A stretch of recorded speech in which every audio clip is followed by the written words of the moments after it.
How are you doing? Very good. Thank you so much for talking to me, Mdundo. What's your name again?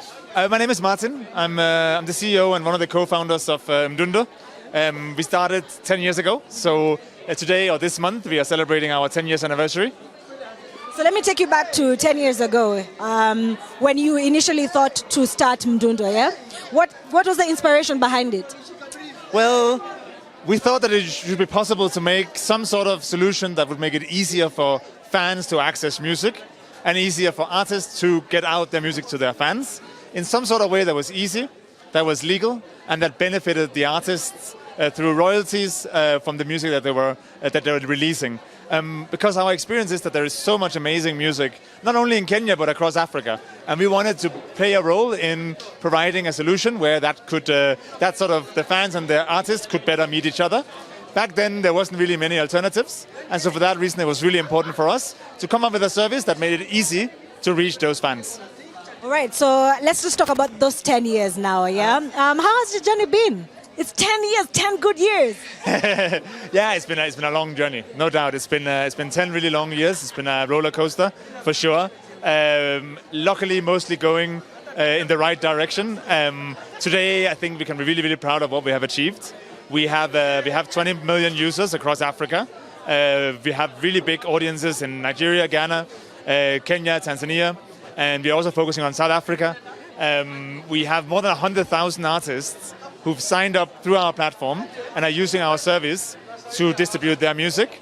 And we have some partnerships with some amazing corporates, telecommunication providers, and then we have an amazing team of people who just are really passionate about music, wants to make a change, wants to make sure that artists benefit from their music, and that we can really create a music service that is truly created for Africa.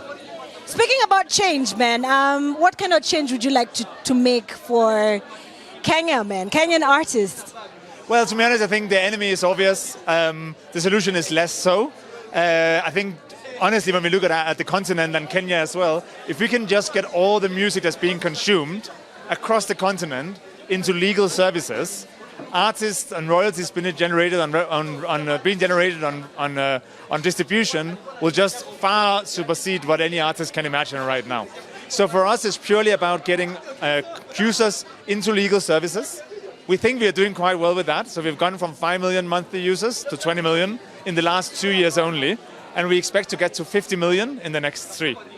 So you're in the music industry basically, more or less, yeah? So how would you describe the Kenyan music scene from where you sit? Oh, I think Kenyan music scene to me is one of the most innovative. Kenyan musicians are very entrepreneurial. They really want to break through. They are very personal, I would say. I think Kenyan musicians are very close with their audience. They are very personal, and they really address the audience that they are talking to. What is the stories that they are telling, and that's really something very unique about the Kenyan music industry. And then it's a very ambitious music industry. I think Kenyan musicians and Kenyan producers and the industry, they don't want anything that's not their best. They are never happy with anything. And I think that's a really, really good quality to have, because they always want to push themselves harder and grow bigger. So you're turning 10 today. What can we expect for the next 10 years?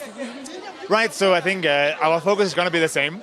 As Mdundo, we want to create a really cool music service for the African mass market. We'll keep focusing on Sub-Saharan Africa. We have 5 focus markets now, but we'll possibly expand to even more and keep focusing on growing our users as well as royalties to artists. In the next year, we're expecting to pay 100 million shillings out to artists across Africa. And that's a massive achievement, and we really hope that we can continue growing that number over the next 10 years as well.